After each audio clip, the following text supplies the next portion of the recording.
جی خاک طیبہ لگا لوں تجھے آنکھ سے، تو نے چومے حبیب خدا کے قدم، بن گئی تو حقیقت میں خاک شفا، پڑ گئے تجھ پہ جب مصطفیٰ کے قدم۔ اور چاند پر جانے والوں مبارک تمہیں، چاند کی سرزمین پر پہنچنا مگر، چاند پر جانے والوں مبارک تمہیں، چاند کی سرزمین پر پہنچنا مگر، یہ وہی چاند ہے جس نے معراج میں پہلے چومے حبیب خدا کے قدم۔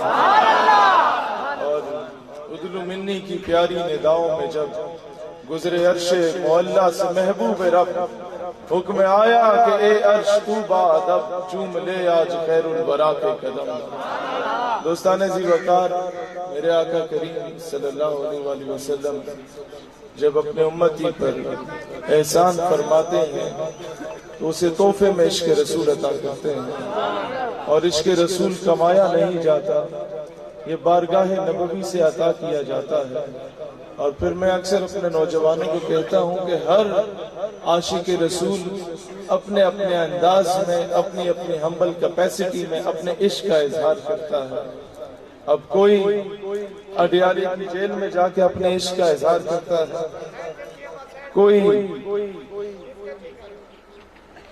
میاں والی کی جیل میں جا کے اپنے عشق کا اظہار کرتا ہے، کسی نے آج سے 3 سال پہلے پشاور کے ہائی کورٹ میں اپنے عشق کا اظہار کیا تھا، کسی نے 4-5 مہینے پہلے ناروے میں اپنے عشق کا اظہار کیا تھا۔ مجھے خوشی تب ہوئی جب فرانس میں چارلی ہیبڈو کو قتل کرنے والے، اور پھر اس کے بعد جب وہ معاملہ دوبارہ سر پکڑنے لگا تو ایک ٹیچر نے گستاخانہ کھا کے جب اپنے کلاس میں بچوں کو دکھائے تو چچنیا کے ایک سٹوڈنٹ نے، جو اس کا طالب علم تھا، اس نے حقیقی معنوں میں اس ٹیچر کا سر تن سے جدا کیا، اور جب اس بچے کو شہید کیا گیا 18 سال کے نوجوان کو، جب اس کی میت چچنیا واپس گئی تو صدارتی پروٹوکول میں اس کا استقبال کیا گیا۔ تو میں یہ عرض کر رہا تھا کہ ہر عاشق اپنے انداز میں عشق کا اظہار کرتا ہے۔ جب غازی عامر شیما کو شہید کیا گیا تھا جرمنی میں، جنہوں نے بھی گستاخ کو مارا تھا، ان کی میت جب ایئرپورٹ پہ آتی ہے تو پولیس آفیسر، اس کی ڈیوٹی تھی وہ ساروں کو دھکے دے کے ایئرپورٹ سے سائیڈ میں کر رہا تھا، لیکن جب میت سامنے آتی ہے تو فوراً اسے سلوٹ کرتا ہے۔ تو لوگوں نے کہا یہ کیا ماجرا ہے؟ کہ تو وہ میری ڈیوٹی ہے، یہ میرے عشق کا معاملہ ہے۔ تو ہر عاشق رسول اپنے انداز میں اپنے عشق کا اظہار کرتا ہے۔ ایک غزوہ کا موقع تھا، حضور علیہ السلام نے فرمایا جو کچھ اللہ کی بارگاہ میں لانا چاہتے ہیں تو لے آئیں۔ اب میں مدعے کی طرف آ رہا ہوں۔ سیدنا عمر فاروق رضی اللہ تعالیٰ عنہ گھر کا آدھا سامان اٹھا کے لے آئے، اور سوچا شاید آج میں سبقت حاصل کر جاؤں۔ جب باری صدیق اکبر کی آئی تو گھر کا پورا سامان اٹھا کے لے آئے۔ مصطفیٰ کریم نے پوچھا کہ صدیق گھر میں کچھ چھوڑا ہے؟ تو جواب دیتے ہیں جی یا رسول اللہ۔ پوچھا کیا چھوڑ کے آئے ہو؟ تو اقبال قلندر لاہوری پکار اٹھا کہ پروانے کو چراغ ہے، بلبل کو پھول بس، صدیق کے لیے ہے خدا کا رسول بس۔ دوستان ذی وقار، اب آگے عشق کے تقاضے کیا ہے؟ ایک صحابیہ کے پاس کچھ نہیں تھا، اپنا دودھ پیتا بچہ اٹھا کے لے آئے۔ آقا علیہ السلام نے پوچھا کہ میں اس کا کیا کروں؟ مسکرائے اور پوچھا میں اس کا کیا کروں؟ تو رو پڑی کہ آقا اور تو کچھ نہیں تھا پیش کرنے کو، آپ پہ تیر برسائے جائیں تو اس بچے کو ڈھال بنا لیجیے۔ ایک جگہ سے حضور علیہ السلام گزر رہے تھے تو درخت کی ٹہنی تھی، ذرا سا سر نیچے کر کے گزرے۔ بعد میں درخت موجود نہیں تھا، لیکن صحابہ جب بھی گزرتے سر کو جھکا کے گزرتے۔ کسی نے پوچھا یہ کیا ماجرا ہے؟ انہوں نے کہا ہم نے اپنے آقا کو اسی انداز میں جاتے ہوئے دیکھا۔ یہ عشق رسول کے معاملات ہیں۔ دوستان ذی وقار،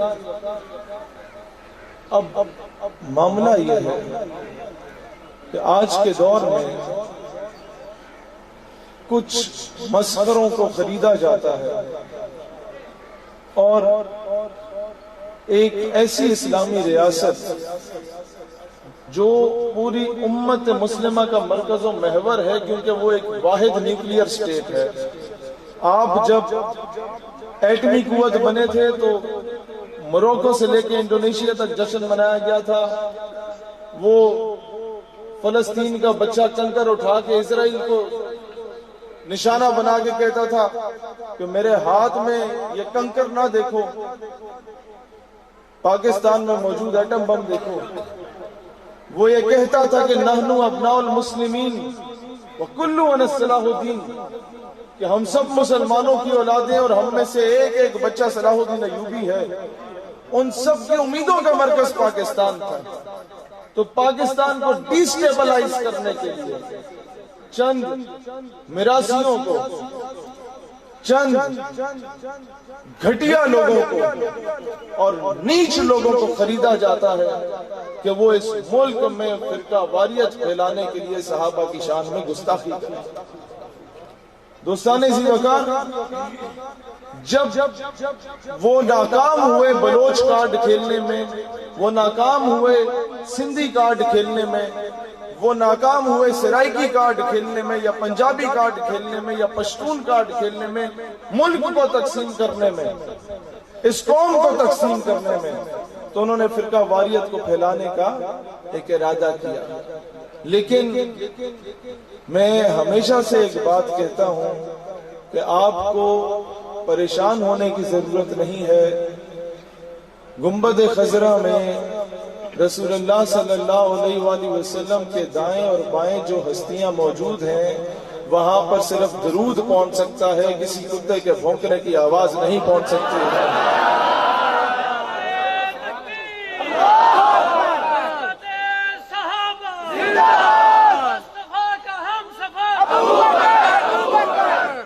دوستان ذی وقار،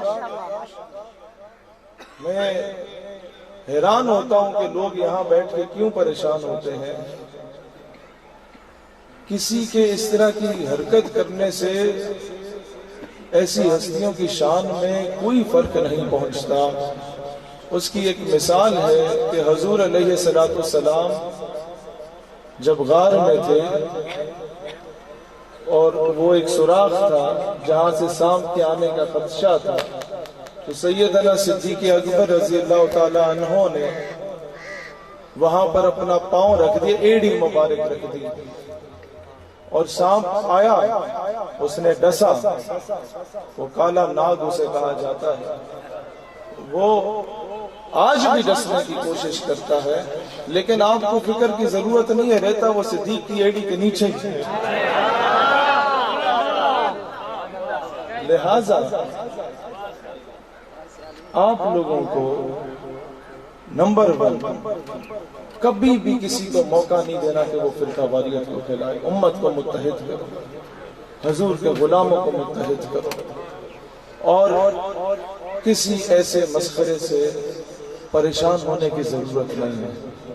اللہ تعالیٰ اس ملک کو وہ عروج عطا فرمائے گا کہ دنیا میں ہماری وہ نسلیں وہ وقت دیکھیں گی انشاءاللہ۔ دیکھیں، میں آپ کو بتاتا ہوں انقلاب ہوتا کیا۔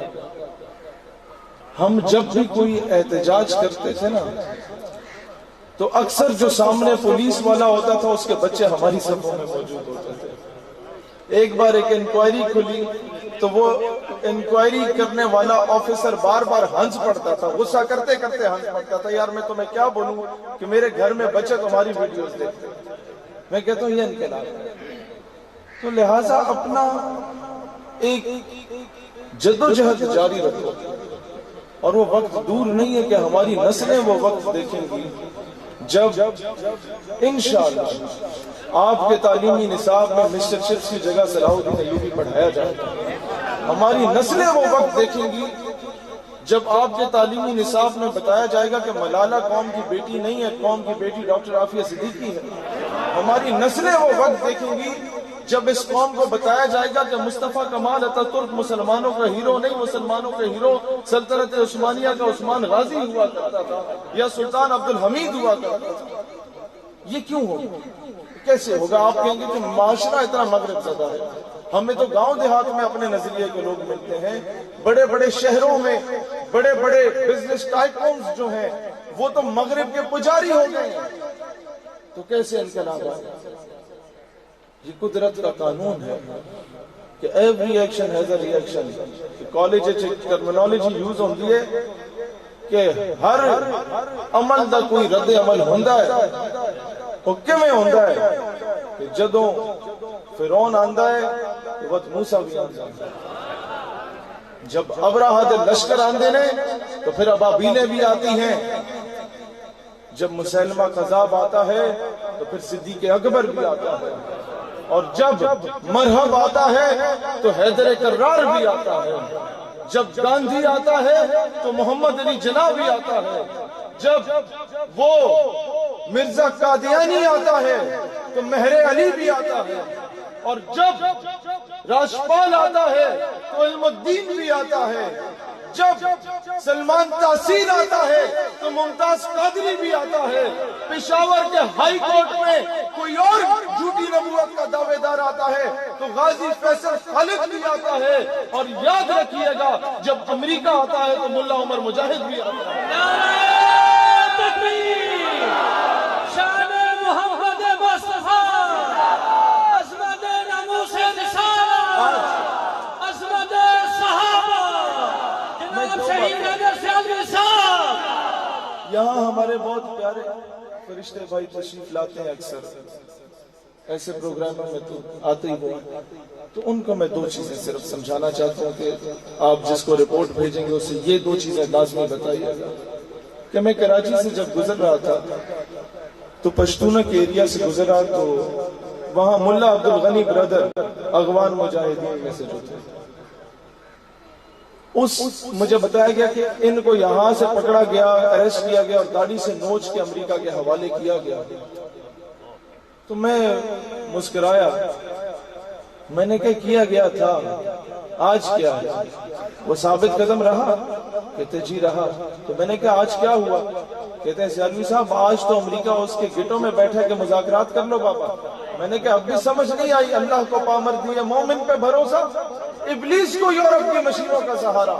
کافر ہے تو کرتا ہے شمشیر پہ بھروسہ، مومن ہے تو بے تیغ بھی لڑتا ہے سپاہی. آخری بات، یہ سمجھدار لوگوں کے لیے اشارہ کافی ہے جو کہتے ہیں کہ ہمارے پاس پیسے نہیں ہیں. وہ پشتوں کی مثال ہے، غریب کو پیدا شوے وہ بغیرات اچا کرے، کہ تم غریب تو پیدا ہوئے ہو اس میں تمہارا قصور نہیں ہے، لیکن تمہیں بغیرت کس نے بنایا ہے. چودھری صاحب جو مثال دے رہے تھے. لہذا آخری بات، ملا عمر مجاہد رحمت اللہ علیہ جب امریکہ کے خلاف لڑ رہے تھے تو اس وقت سعودیہ کے ایک بڑے مفتی کو بھیجا گیا اور کہا کہ آپ انہیں جا کے کنونس کریں کہ خدا کا واسطہ ہے وقت کے تقاضوں کو دیکھیں، امریکہ سے راضی نامہ کیا جا سکتا ہے، 100 معاملات ہو سکتے ہیں. ملا عمر کو زیادہ بات کرنے کی اتنی عادت نہیں تھی، وہ مختصر اور جامع گفتگو فرماتے تھے. تو جب وہ مفتی صاحب پوری کہانی سنا کے خاموش ہو گئے نا، اب یہ سنیے گا غور سے، میں اشارہ کسی اور طرف کرتا ہوں. یہ جو لوگ آج ہمیں بولتے ہیں کہ امریکہ ہمارا باپ ہے، اس کے بارے میں بات نہ کرو، وقت کے تقاضوں کو دیکھو کہ ڈالر نے آنا ہے، فرانس کو کچھ نہ بولو. یہ میں وہ بات بتانا چاہ رہا ہوں کہ جب وہ مفتی صاحب یہ ساری رودات سنا کے کہ بھئی اس سے دوستی کر لو، امریکہ سے لوگ مر رہے ہیں دونوں طرف، کوئی خدا کا خوف کرو، جب چپ ہو گئے اور کہا اب بتاؤ مولانا عمر تم کیا کہنا چاہتے ہو؟ اس نے کہا مولانا صاحب میں صرف اتنا کہنا چاہتا ہوں کہ آپ امریکہ کے ایلچی بن کے آئے ہیں، اس حالت میں آپ کو موت آ جائے تو بروز حشر رسول اللہ کو کیا منہ کرنا؟ لوگ لکھتے ہیں کہ وہ مفتی ساری زندگی روتا رہا کہ یار اس نے بہت بڑی بات کر دی تھی.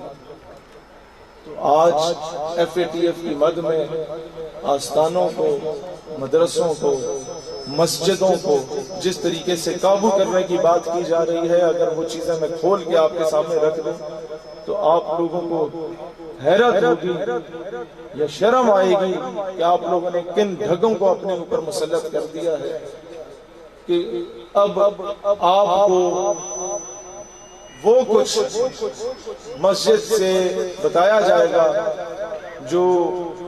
جس کی حکومت اجازت دے گی، اور حکومت آپ کو اس چیز کی اجازت دے گی جس کی امریکہ اسے اجازت دے گا۔